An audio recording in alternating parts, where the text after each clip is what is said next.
Guys, welcome to another video. You've got Mr. Everything English, and today I'm going to prove to you why pre-planning your question 5 is the best thing to do for your exam. Everything Education. Tuition for maths, English and science. Now guys, for years and years and years, I've advocated that you should always pre-plan your question 5. What that essentially means is have about 1 to 3 plots that you've pre-written, that you've written, got marked, got checked, and that you're able to tweak to fit lots of different questions. Now, loads of people all over the country have done that for years and years and years. However, every so often, it comes to my knowledge, somebody will say to me, "Sir, my teacher told me that if I pre-plan, they're gonna come and kill me. Sir, if I pre-plan, they're gonna come to my house and they're gonna arrest me because I've pre-planned. Sir, if I pre-plan, they're gonna fail me." This is all absolute fiddlesticks. This is all lies. It honestly is lies. Now, and I've never done this before because I never really go over this, but look, let's go over this. What we're gonna go over today, guys, is a answer that was pre-planned by one of my students. They then wrote this answer in their GCSE exam. Their dad then paid to get their paper back, and then the dad sent me the paper just so I can have a look at what his daughter did. Now, this particular student, guys, I must have marked her pre-planned question 5, honestly, I reckon at least 15 times. The first time she did it, she was about a grade 4, grade 5. By the time she ended it, I left her with in my opinion, it was a decent question 5. It was a grade 9 question 5. But I never told her that. I just told her that use it, you're gonna do well. Now, the question 5 that she used was, if you guys remember, a couple of years ago, I released the Amazon package story. It's somewhere on my channel on YouTube. And the Amazon package, guys, essentially the story goes that in paragraph 1, you're on Amazon package feeling sad because nobody has purchased you for years and years. Paragraph 2, somebody buys you. Paragraph 3, they clean you up and they put you and they kind of pamper you. Paragraph 4, you go in the Amazon Prime van. Paragraph 5, somebody cancelled the order and you're sent back into the factory. That was essentially my pre-planned story. Now, she took my idea, she tweaked it, she changed it, and she wrote it in her exam. And her story was about her being a bottle of perfume. Now, the first thing I want to be clear here, guys. She pre-planned this question 5 and she learnt it off by heart. Number 2, I marked this question 5 about 15 times for us to get it to a grade 9. Now, what I'm going to show you now is officially the AQA marking of this work. Now, first things first, let's look at what AQA, not me, not my dad, not my cousin, not my animals, not your teacher, not some fake school, but what the exam board that your school will scare you about gave her. They gave her, guys, for her GCSEs, they gave her full marks. Right there. They gave her full marks. They gave her 24 out of 24 for her content. They gave her 16 out of 16 for her language. They gave her even better than what I gave her. They gave her 40 out of 40 for her GCSE pre-planned question 5. Beat that. They didn't come killing her. They didn't come looking for her. They gave her 40 out of 40. That's the first point. So to all you teachers out there who say don't pre-plan, no more, please. No more. Stop scaring students. Make life easy for them, not difficult for them. Now, let's go over what she actually wrote. Why is that important? Because a lot of time, guys, I hear stuff like, so guys, look, here's the actual answer, right? And here's the AQA marking. Can you guys see that?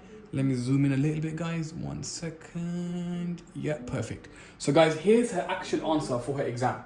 So first things first, guys, wait, let me zoom out. She wrote 1 side, 2 side, 3 sides. That's it. That's all she wrote to get 40 out of 40. She wrote 3 sides of A4. And these are the AQA comments on her work. Now, so many times, right, I get told, because I always say it, I always say to you guys, this question isn't about creativity. This question isn't about your character, isn't about your plot. I've been begging and telling you guys that this question is about the mark scheme. But then I get told again, sir, someone told me that I need to be creative. I must have a lovely character and a lovely story, and everything needs to be the way I was in year 7. Guys, as we go through the mark scheme, now remember, these markings that you're going to see, these are done by AQA. This is how they officially mark the work. If you find any comments about character, about setting, about plot, anything like that, let me know. Send me your address and I'll transfer you, not send me your address, send me your account details and I'll transfer you £100 each. Teachers, listen up. Those of you who say that it's about creativity, same thing to you guys.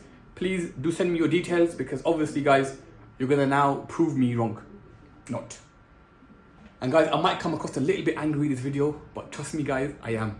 Because this whole thing about don't pre-plan, it makes life so much more difficult for you guys for no absolute reason. Now let's look at what this kid wrote to get 40 out of 40. Me, a bottle of Arabia's finest fragrance. That's the first sentence.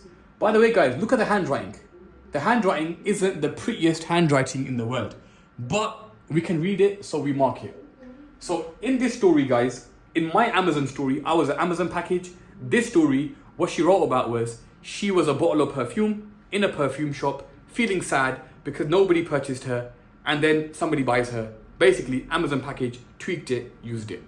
Me, a bottle of Arabia's finest fragrance, sleepless in Dubai for 16 somber years in a wildlife park, shoved into the stuffed cellar of a souvenir shop. The exam board made no comment. Let's carry on reading. Emotions firmly bottled with my dreams and hopes, infuriatingly imprisoned inside a sturdy, steely surround, awaiting the loyal soldiers of serendipity to run wildly amok, to dramatically uncork the kingdom of my sorrowful spirit with a sleight of their swords. My mind forlorn, forgotten, yearning, exiled, banished. They commented now for the first time. And what was their comment? They said, accurate spelling, ambitious vocabulary. 2 comments. Spelling is good, vocabulary is very, very good. That's the first comment made by the examiner, and they said it was at the highest level. The second comment they made, guys, is that the way she's writing is good. It's compelling communication. The way she's writing is good. 2 comments were made by the exam board, both about her writing, vocab and spelling and so on. Then we move on.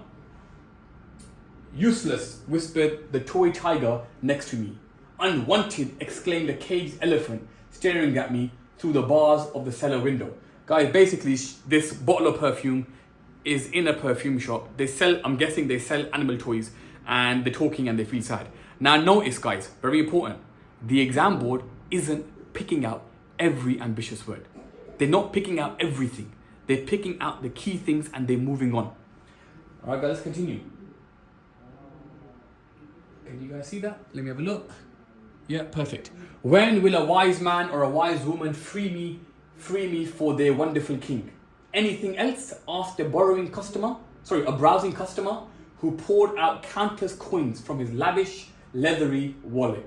At this point, they commented again. They said sentence demarcation is secure and punctuation is accurate. So now what have they commented on? Spelling, vocabulary, punctuation and structure. Nothing about creativity, nothing about her character, nothing about her plot. God forbid, they haven't even said that she pre-planned it. But these are the comments so far.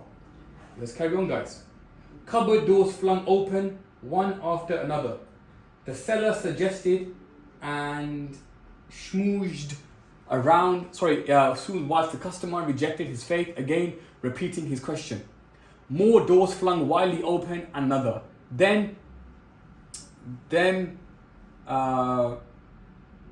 downstairs in a hellish frenzy. What did they comment on? Sentence forms. Structure again. Let's carry on. As the steel door unlocked and my dreams engraved in my mind were unfurled, my heart was left pounding. I lay there invitingly, yet peculiarly as if I had been placed there with a remarkable purpose. My glossy surface shone in the dim light, making myself seem momentarily, infuriatingly, invitingly alluring.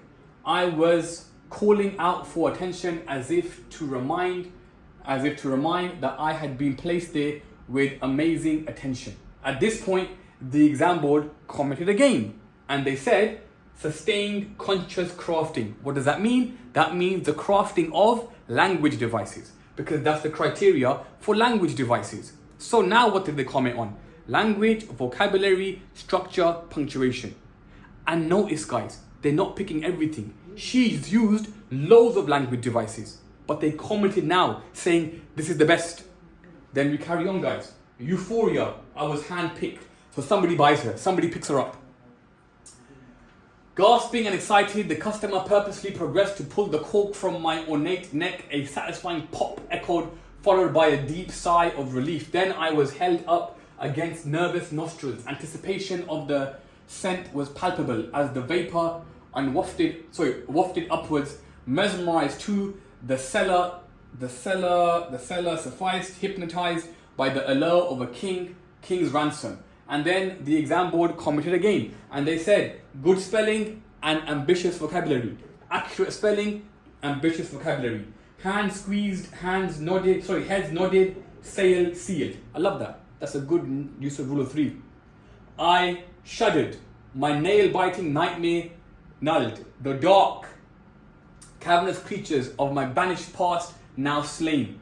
Sustained crafting of language devices. Look at what they're commenting on. This is 40 out of 40. They are commenting on the language. So let's finish it off guys. Let's finish it off. Wrapped with extravagantly interwoven golden ribbons, embedded with sparkling crystals, I stood at the counter, resplendently elegant and majestically adorned. A wealthy wise man had freed a wealthy king from his life sentence. Royal courtesans of my imagination heralded a new king, a coronation done, a crowning glory complete, a sight to behold. Long live the king.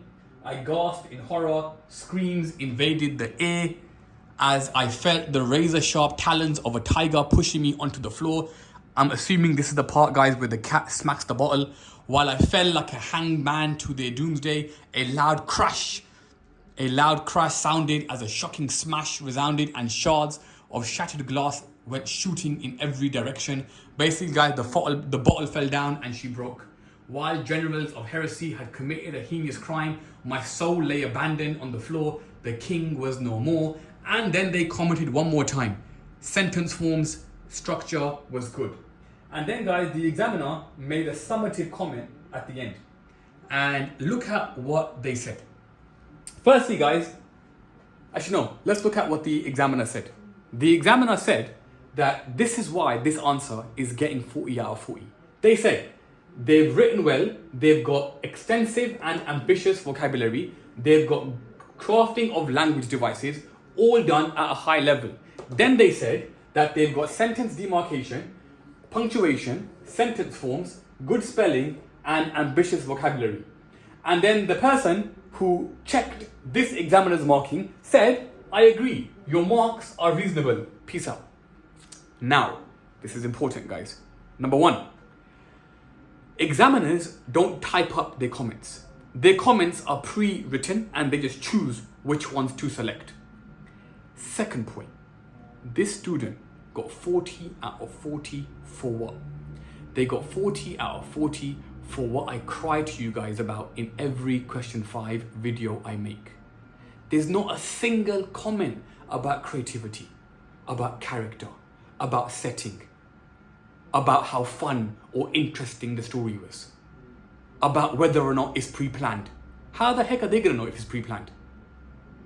This student, amongst many others who pre-plan, walked into the exam with a grade 9 story in her back pocket, and she walked out of the exam having completed a grade 9 story.